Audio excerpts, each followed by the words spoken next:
Tell me, what is the top issue for you as you go to the polling places this midterm? Border security. Border security. Why? Because we'll not be a sovereign nation if we can't secure our borders. Period. Is it cold? Looks cold in Texas there. When you hear voters like that, it makes you wonder, are Democrats really miscalculating the public's view of the mobile mob approaching the United States?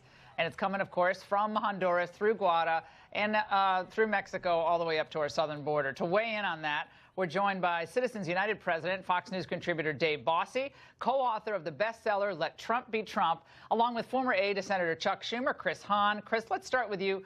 What's the incentive for Democrats to, kind of fake these migrant numbers to the public?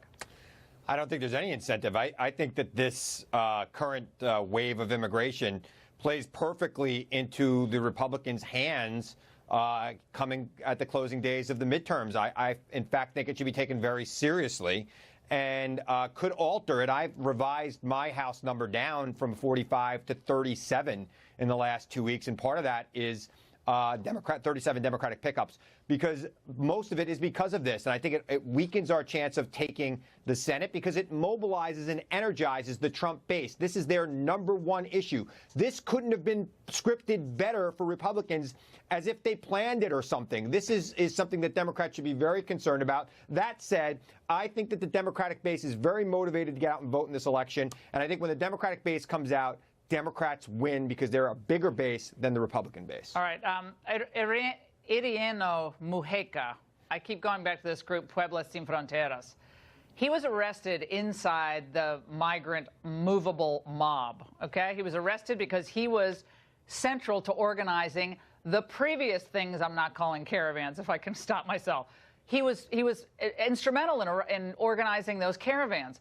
My question is, how is that that guy is the guy who is, I guess, somehow working for Trump secretly? I mean, none of this makes any sense. I agree, though, and Dave Bossie, with what Chris Hahn said, this is a loser for Democrats. I'm telling you, my radio show has been flooded. African-American callers, Hispanic callers, people in the middle, people who are not that political. They don't like this. And that's the key to this. And Chris just actually hit it right on the head.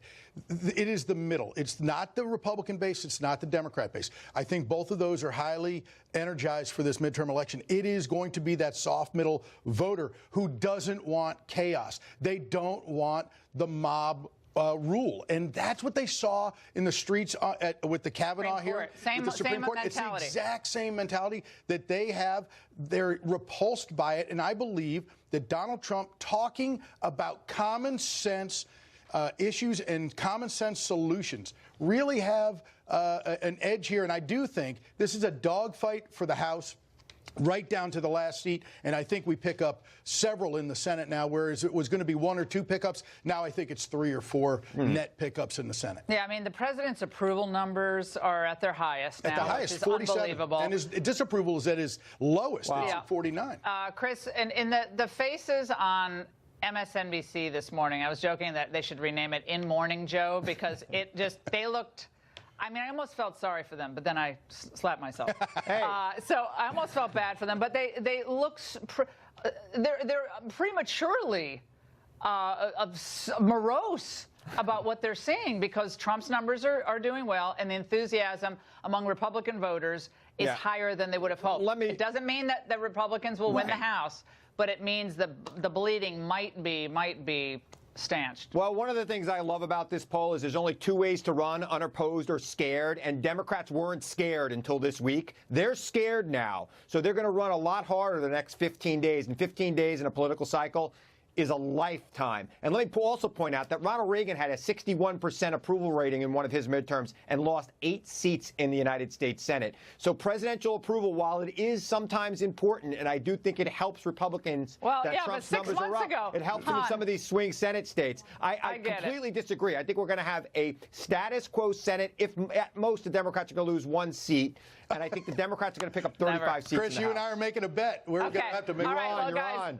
No. Well, I'm not going to predict. I have no idea what's going to happen. But I do know this. You can sense there's a feel. Like I got a feel before the election. President Trump's rallies, what he is doing across this country, in barnstorming across this country, what he's going to be doing for the next 2 weeks, in talking about this great economy, talking about our national security. We are more secure at home and abroad. More women working. More women working across the country. Look, the unemployment numbers are unbelievably down. Our GDP is up. Manufacturing jobs are back. This president has a record to run on. David, I'm looking at these swing House seats, and I'm seeing nothing but good news for Democrats in most of them. I'm also looking at the state of Florida, and I'm seeing Andrew Gillum up by 12 points. I don't know how Nelson loses if Gillum wins by 12. Yeah. So we'll see. Scott and DeSantis win. Look, you are correct. There are a lot of seats that are very interesting. We're trying to figure those out, same as you. But I think that on Election Day, we are going to come out of this in good shape. It is going to be 5 seats one way or the other. Love more than a close contested election. This is going to be very exciting right to the end. That's what we live for in this business. That's what we heard on election night. It was like, but like it wasn't. We kind of knew it was by like 11 o'clock. We'll do the wrap up after the election. Yeah. You know, guys, here's what I will say. I think Bossy touched on it. The people clawing at the Supreme Court doors, my favorite video of all time. You kind of had that sense with the knocking down the barricades in Guatemala and Mexico and pushing past the police and like, to heck with you. We're going to go take what we think we deserve and we want, and we're going to take it. I don't think that sits well, people. The soccer mom, which is what it doesn't sit well. Doesn't want we don't want to spend the money on it. People don't want to spend the money on this. You sound like me in 2010 watching the Tea Party. I was completely wrong then. And I think you're wrong now. I think the Democrats are taking the House. And we'll even see. I have not written off the Senate, but I think it's pretty hard. Oh, it's not even close to the Senate. Okay, the Tea Party, let me just say, the Tea Party people were out there talking about like the marginal interest rates, and we're doing the thing with tax rates and Obamacare. These people are like smoking their marijuana. They're like wearing their tie-dye like it's 1968. There was some pretty rowdy crowds with the Tea Party showing up. All right, guys, we're out of time. We're going to go to black. All right, coming up, what do voters think about the